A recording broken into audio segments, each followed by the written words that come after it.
20 pesos mga katropa nga bugas. Kilo sa bugas mapalit na unya. Sa dakbayan sa Lapu-Lapu mga katropa.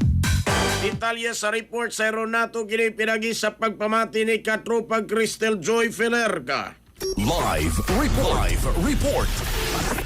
Makapalit na unya og tag 20 pesos nga bugas ang mga residente sa Lapu-Lapu City kung mapatuman na ang bigasan ng bayan ubos sa kadiwa ng Pangulo Program. Ang Department of Agriculture mao mo subsidize sa NFA rice aron nga mapalit kini sa ubos nga presyo. Niadtong nilabay nga semana nakigtigom si Mayor Cindy Chan ngadto sa naasoy nga ahensya sa gobyerno para sa pagpatuman niini tungod kay gikinahanglan man og Memorandum of Agreement.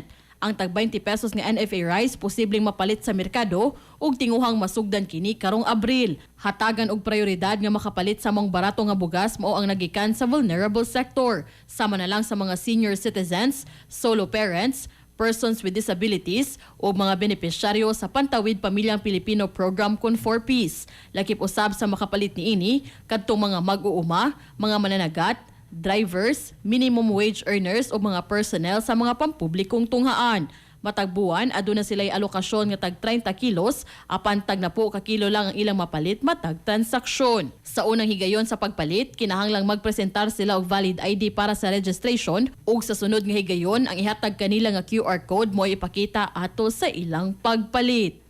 Para sa atong mga katropa nga gustong palig-unon ang immune system, malikayan ang ubo, hilanat labad sa ulo ug di makahilab sa tiyan, ang Santon Vitamin C, the alkaline vitamin C maoy haom alang kanato mga katropa.